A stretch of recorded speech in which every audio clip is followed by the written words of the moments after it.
పుష్ప 2 చెప్పిన డేట్ లో రిలీజ్ అవుతుందో లేదో తెలియదు కానీ అల్లు అర్జున్ కు మెగా ఫ్యాన్స్ మెగా ఫ్యామిలీ చాలా ఘోరంగా అవమానిస్తున్నారు భయ్య. పవన్ కళ్యాణ్ గారు ఎలక్షన్ లో గెలిచిన తర్వాత మెగాస్టార్ చిరంజీవి గారు ఇంటికి వచ్చినప్పుడు అప్పుడైనా అల్లు అర్జున్ గారు వస్తారని చాలా మంది ఎదురు చూశారు. అప్పటికి అల్లు అర్జున్ గారు రాకపోవడంతో ఫ్యామిలీకి అల్లు ఫ్యామిలీకి పడదనే విషయం అందరికీ తెలిసిపోయింది. ఇక సాయి ధరమ్ తేజ్ తన సోషల్ మీడియా అకౌంట్ లో అల్లు అర్జున్ ని అన్ఫాలో చేశాడు. ఎలక్షన్ కు ముందు సపోర్ట్ చేస్తాడో చేయడనేది తన ఇష్టం. పవన్ కళ్యాణ్ గారు ఎలక్షన్ లో గెలిచిన తర్వాత కూడా అల్లు ఫ్యామిలీ నుంచి ఎలాంటి రెస్పాన్స్ రావట్లేదు. కనీసం మెగాస్టార్ గారికి చెప్పే విశేష ట్వీట్లు కూడా పవన్ కళ్యాణ్ గారికి అల్లు అర్జున్ గారు చెప్పట్లేదు. అల్లు అర్జున్ గారు ఎందుకని మెగా ఫ్యామిలీకి దూరం అవుతున్నారో మీకు తెలిస్తే కనుక కామెంట్ సెక్షన్ లో కామెంట్ చేయండి.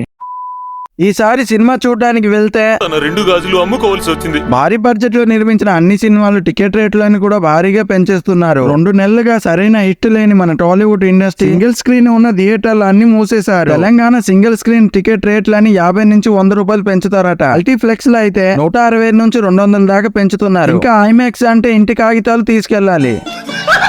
ఇంకా ఏపీలో సింగిల్ స్క్రీన్ కు 50 రూపాయలు, మల్టీప్లెక్స్ కు 100 రూపాయలు పెంచుతారట. కల్కి సినిమా కోసమే టికెట్ రేట్లని పెంచడం లేదు. తర్వాత రిలీజ్ అవుతున్న ఇండియన్ 2, పుష్ప 2, గేమ్ చేంజర్, దేవర వంటి అన్ని సినిమాలకి టికెట్ రేట్లని పెంచుతారట. ఇలా టికెట్ రేట్లని పెంచడం వల్ల థియేటర్ కు వస్తున్న ఆడియన్స్ అందరూ ఓటీటీకి అలవాటు పడిపోతారని నాకు అనిపిస్తుంది. మీకేమనిపిస్తుందో కింద కామెంట్ చేయండి. ఇంకా కల్కిని ఫస్ట్ డే ఫస్ట్ షో ఎంతమంది చూస్తారో ప్లీజ్ కామెంట్ చేయండి.